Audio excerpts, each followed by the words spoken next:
Molestation. Mm-hmm. Very, very deep and controversial conversation. Discuss. Because people will hear the word molestation and feel, oh, it's just that what it is, what they feel it is. But there is more to that. Our society is bleeding. There are many voices crying to be heard. Molestation, how do we go about it? Father to daughter, uncle to niece, that brother over there, the neighbor, priest, the school teacher, male, female, The lesson teacher. a lot. The driver. So many people have suppressed a whole lot of things. They are scared to talk. They've been threatened, different scenarios leading to an actions. How do we address this? It's important, first of all, to know, according to one of my research that is not currently published, after my questionnaire was collected and analyzed, I found out that 4 in every 8 girls have been molested. So that's to say, in the local place, in the locality where I did the research, half of the girls have been molested. But in another setting, someone came up with the fact that 8 in every 10 girls have been molested. And someone else said 6 in every 10 girls have been molested. And someone is proving that 7 in every 10 girls have been molested. So I will take 6 to be the middle mark. Molestation, if every girl will tell you the truth, a lot of them have experienced it, but they keep quiet. They suppress it. Some girls I interviewed one-on-one said, my parents refused me saying that. They said it's a taboo to hear that.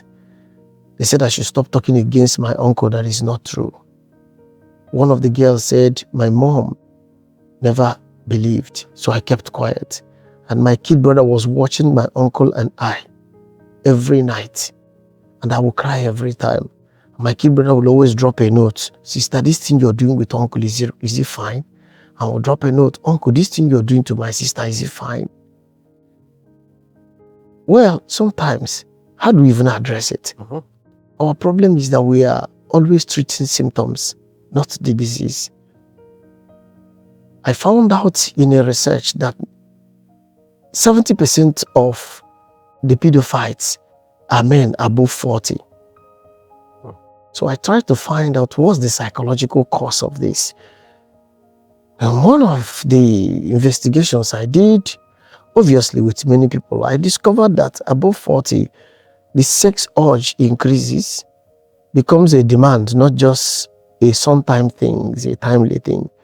And in such situation, when such a man is not married, he begins, even some of them that are married, when they see a child, they see the features of that child when he's grown. So they are going for the grown-up version of the child they are seeing. This pedophilism happens. Our girls are keeping quiet, and some of them have become misogyny. They hate men. They don't want to talk about men. Our parents, where are we? There are things your child will do, you know something is wrong. Looking at your girl child will tell you she's withdrawn. She's no longer present. She's looking for habits. My girl is crying out for something. She's looking for solace. She's looking for succor. We need to develop a relationship with our girl children, even the boy children. It's happening in the both sides. Make sure you teach your child how to say the truth, how to say what happened, where and when, with whom it happened, so that they wouldn't be hiding anything. And take your time to believe your child when he's talking to you about what happened to them. Don't shun them, because you're sending them into a cocoon they will never come out from. So the parents should first do their duty. Listen to their children, bring them close, teach them things. watch them closely. Are you saying the parents should expose their children early enough to sex education? Yes, Patterns that could lead to being found in such kind of situations where, all of them are part of sex education. well, let's look at it from a different perspective, another angle, an extreme practice of molestation. How do we place a hand around molestation? Okay, you talked about men over 40 with reasons, biological reasons associated with that. But what about the man, the young boy? It's difficult to say, but with an underage child, 3, 4 years. I think I'll link this to psychological pain, low self-esteem, inferiority complex, self-insufficiency.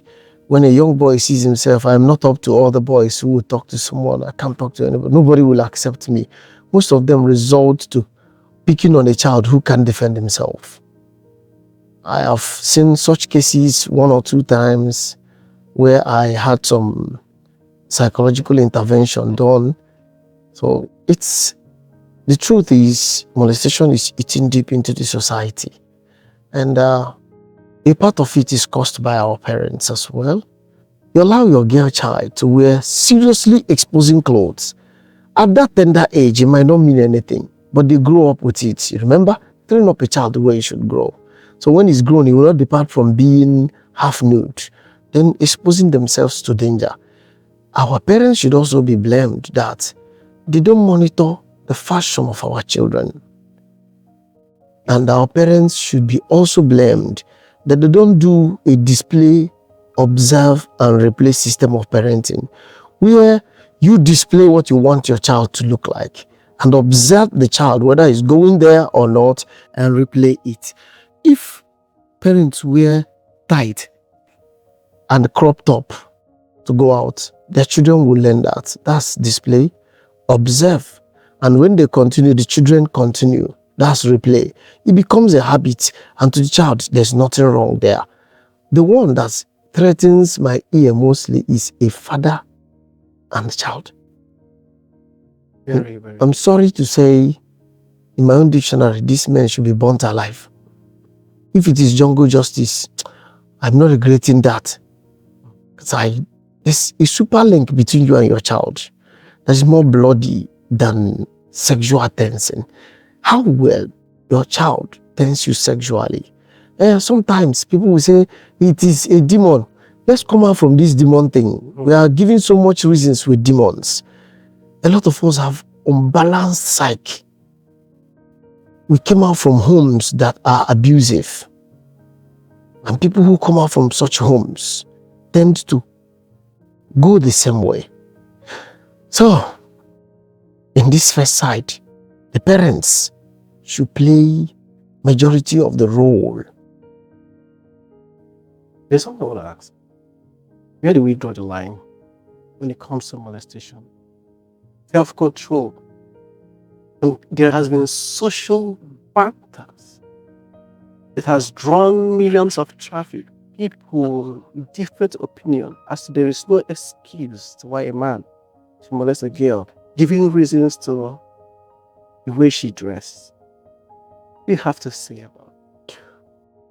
A man's brain is 100% wired in his eyes. Visual. That whatever he sees becomes reality to him. Yes, we all see these things. You that is watching, you can't tell me you've not seen a naked woman or you a naked man. We see them. These days, you even see naked girls in the street, intentional and purposeful naked girls. I want to believe that what a man sees contributes to this thing, but I also want to argue with that by placing discipline in between. If you would tell yourself, I will no longer go to this place, and you stop going there, why not tell yourself, I will no longer do this, and you stop?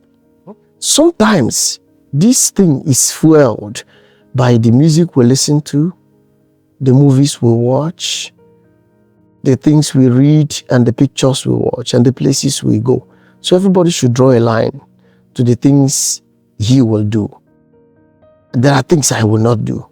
Not because I can't do them, but because I know they will deposit small thing inside my head that will make me keep thinking them. Before you know it, who's that? Is that John Manson that say, what a man thinks he becomes? And the proverb said, as a man thinketh in his heart, so he is. So if we can avoid the fuels, remove anything pornographic, both discussion, music, movie, pictures, scenarios, get off them. At least you save yourself one side. And secondly, add discipline. I'm talking to men. Add discipline to yourself. It is getting out of hand. We're only but scratching the surface of this discussion, because it's deeper than what we're just saying. So let's walk into it. Molestation, is it avoidable? This avoidable, and sometimes avoidably unavoidable. There are situations that make a vulnerable child unable to avoid molestation. These girls that their parents are not well to do, that are taken by another woman to stay with, and their husbands are molesting the child, telling the child, if anybody hears it, I will kill myself, I will kill you, and those ones that have to do with life threats. You see, this child cannot avoid it. And sometimes you see a child that's just run away from home, or sometimes you find a child dead somewhere, and you wouldn't know why the child is dead. So to a level, it can be avoided. But to some level, those children may not avoid it. But these infants that know nothing, in their innocence, and someone is messing around with them, spoiling their tomorrow, how would those ones avoid it?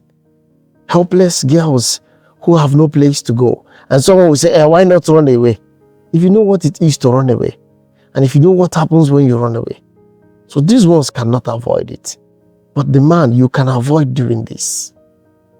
I'm not a fan of going to the chalet. But please go to the chalet instead of going to somebody's child. So that God will punish you in the chalet by allowing you to get a disease. If you feel you're up to age, get married. Sex is not for the unmarried. Get married. Go and pay bride price so that you know how to respect a woman. All this free sex makes men, they don't listen. They don't know anything. So we can avoid it. Men, discipline yourselves. Parents, be careful with your children. Monitor them. Observe their every move. Restrict them from some movements. Look out for your children always. Then, to a length, we can. Okay, there's a case that I got to know about, and I looked further. From that very case, I got to get more insight socially about our girls, because we had a topic on this podcast, why our girls Are vulnerable. And most of the times, some of this vulnerable, toxic vulnerability are also linked to somewhere where they have been dented through an act of molestation, for example. This is a very uncomfortable topic, but we must have this discussion, because many people are actually waiting to hear something, find their way around this challenge, because there are a lot of girls out there who need therapy, serious therapy. Now, when we talk about molestation, we focus more on the girls, boys too. They have these challenges as well. Yes. And because of it's a boys thing, nobody really puts much attention into it. Mm-hmm. But let's look at the girl.